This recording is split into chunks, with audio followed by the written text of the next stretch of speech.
Project Charter. Project Charter is an important document created at the beginning of the project planning phase. It is a formal, concise document that establishes the existence of a project.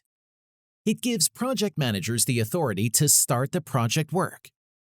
Project Charter is typically prepared after carrying out the project feasibility study. It is also known as the Project Initiation Document (PID). Having a clear plan in place is important before beginning a new project. Project Charter is a useful start in this regard. A project's objectives, scope, and key stakeholders are outlined through a project charter. It offers the project team a roadmap. It will include highlights from the project feasibility analysis. Project Charter may also summarize how the project's deliverables will meet the needs of the stakeholders. It may identify the resources and risk areas related to the project.